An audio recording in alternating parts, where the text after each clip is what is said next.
Yo, what's going on, everybody? Welcome back to the channel. This is Man United Central. Guys, at Man United, it is always crazy. We're going to jump into Cucurella, what happened to him, because now we have Reguilon. And then we're going to talk about what is the deal with Amrabat, right? And also, did we get any outgoings, right?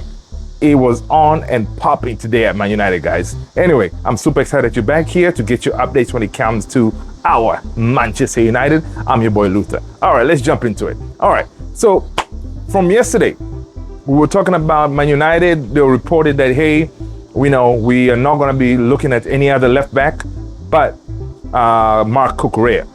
Today, it's a whole different day. Changes happen, and boy. So Cucurella, as I was saying yesterday in my video, he did play yesterday. So by him playing, he created some issues. Let me see what David Ornstein here says on what happened to the whole Cucurella thing. So Manchester United decision made today, because you know what? We pivoted from Cucurella to Sergio Reguilon. So Manchester United decision to sign Sergio Reguilon over Marc Cucurella was made for footballing and financial reasons, with the hope of being that Reguilon can be joined by Safyan Amrabat before Friday deadline, right? So United made that decision because of financial and footballing, right? So financial, man, as I was saying, you all know we're broke. So they're trying to nickel and dime to see if they can make their dollar, or the pound, go further by bringing best value, right? So with Cucurella playing yesterday in the Carabao Cup, I think, that created an issue. One issue was he was going to be cup tied, right? And then secondly, United wanted to include a clause in there like, hey, we're going to get this player now, but come January, if he's not working out for us, y'all can have him. So that was another stumbling block because one, he's cup tied. Two is Chelsea did not want to include that clause, for United to send him back in January, because you know what? We can never know what's going to happen. We don't want to be stuck with a player for the whole season, a player that Ten Hag knows he cannot use. So that was a big issue, right? So we had to pivot and bring on who? Sergio Reguilon, right? So Reguilon coming into United, with him, we were able to get him, right? Because the reason I'm saying get him, because actually we did get a here we go from the king himself of transfer, Mr. Fabrizio Romano. We did get a here we go, and Sergio Reguilon has had his medical at Old Trafford, Carrington, and it looks like he passed. So we should be, by tomorrow, we should be getting some official announcement, right? So the reason we went to Sergio Reguilon is because Tottenham was willing to work with us.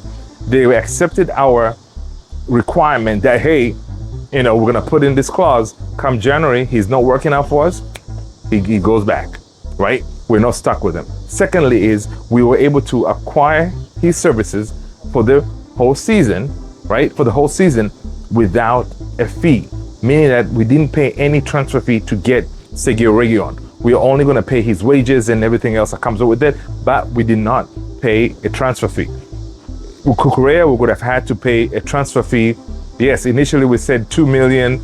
Chelsea wanted 7 million, blah, blah, blah. So it didn't work out. So we pulled out. So you know what? You guys let me know if you're happy with the deal, because Sergio Reguilon is going to be our left back for this season. If he past January he's good, he's going to stay, right? I think he's going to be able to do the job. He came from Madrid, so he definitely has some good qualities. Hopefully Ten Hag can bring those out to be able to do a job for us, right? So that's exciting. So let me know if you're excited with Sergio Reguilon or not. A lot of people were not excited because Cucurella is definitely a better player, but Cucurella also didn't have a really good season last season. But if you rate those two, Cucurella was better. But you know what? I'll take Sergio Reguilon. It's one of those like beggars can't be choosers. We needed a player because we really need a left back. And with him, hopefully he'll be on the bench on Sunday, because I'm seeing that Ten Hag may go with with the Dalot to start the game, right? So that's where we are with that. So let's see what's the deal with Mr. Amrabat. So with Amrabat situation now, with Reguilon coming in, and we do not spend really much money, apart from agreeing to pay his salary, we can use some of that money to work on a deal to bring in Amrabat, because Amrabat, he's waiting for us. He's getting offers. Like today, I see he was offered from Fulham? Fulham, they offered him, I think, 30 million with Fiorentina to say, hey, come on board, because Fulham, as you guys know, Paulinho is going to buy him. So Fulham need another midfielder. Yesterday we saw that today actually, I saw that Fulham was also trying to acquire services of McTominay, which I hope they can get him. And for McTominay, they're willing to pay the 40 million. So we'll see if that deal goes through. But so it's two of them. So McTominay and Amrabat. The good thing with Amrabat is Amrabat has already turned down, I think it was Nottingham Forest, if I'm not mistaken. They presented for Fiorentina with like over 25 million, and he turned them down because he only wants to come and work with Erik ten Hag. This season, guys, one thing I've learned is Erik ten Hag has a huge pull in most of these players. We saw it with Onana, we saw it on Mount, now we're seeing it with Amrabat, willing to risk it all and wait for United, right? So I'm confident that even with Fulham now putting in this bid for Amrabat, I'm sure Amrabat is going to be like, nah, I'm only going to Man United, right? Now, is United going to put in a bid for Amrabat worth close to what Fulham is offering?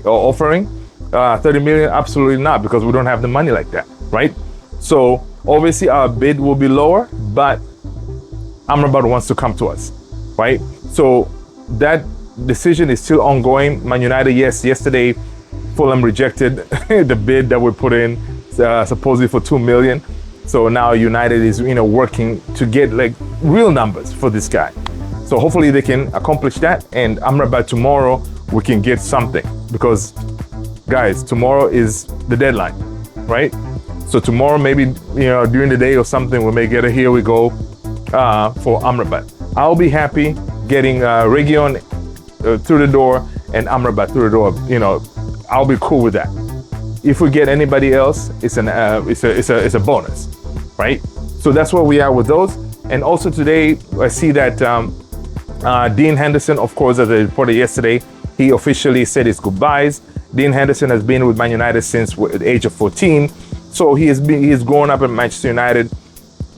His goodbyes was very emotional, but he's now a Crystal Palace player. We wish him all the best. And now we usher in a new era with Bayadir, who's going to be his replacement coming in. So, yes, I don't know, for some reason with Bayadir, no one is really that excited about a number two, right? Which is good. Hopefully he's going to come in and surprise us, because as we know, Onana may be going to the African Nations Cup. So Bayadir may get some game time. And just the fact that Ten Hag identified him, I believe he can do the job, right? Other news. So other news, I'm seeing that Tadam Mengi is also, he left the team. He's going to Luton Town. Tadam Mengi has been with the United, youth. He's gone to Luton Town, so we wish him all the best. Other news, I'm seeing that our boy Alejandro Garnacho, he has a new number. Remember we were talking about beginning like a month ago, 2 months ago, before we signed Mount, we thought, okay, Alejandro may get the number 7. Well, he did not get the number 7 because Mount got the number 7, but he got something close. Number 17 is going to be Alejandro Garnacho's new number, right? He has a 7 in there, right? So I think they're kind of grooming him to be that number 7. So I hope he can deliver. Garnacho so far, he's promising. He's going to be exciting. So of course, hopefully McTominay can go, but for sure, we see that Maguire today, Maguire is going to stay. And we see that, this is crazy, right? We see that Gareth Southgate has announced his England team, because we're about to go to the international break. Gareth Southgate has announced his international team for England, and guess who is in the defense? Maguire. Imagine that. This guy has not kicked the ball, but he's in that England national team. And that's the thing. That's the thing that is really, it makes you wonder, what are you doing, Southgate? You're getting players that haven't kicked the ball, and he's in the team, right? There are other players out there, other defenders who are worthy. They've played really well, but they don't get a chance. His defense today, Southgate was like, yeah, well, Maguire has formed a really good partnership with, I forgot the name of the other defender. So he wants to maintain that. You know, he trusts Maguire can do the job. Come on, man. You know, you cannot reward mediocrity, right? Maguire needed to be pushed. Southgate needed to push him, say, hey, you need to find constant football, right? Because now Maguire's like, you know what, I'm good. I haven't played, I still get picked. Imagine that. That's crazy. But yeah, rest assured, with the injuries that we have, Maguire is going to get some game time this season. Guys, you know what? Before I let you go, do me a favor, make sure to hit the like, subscribe, notification bell, that way you do not miss any new videos coming out of this channel. And also keep an eye on this video up here, because YouTube thinks that you're gonna enjoy it. All right, thank you so much, guys. I appreciate you being here and supporting the channel. Peace.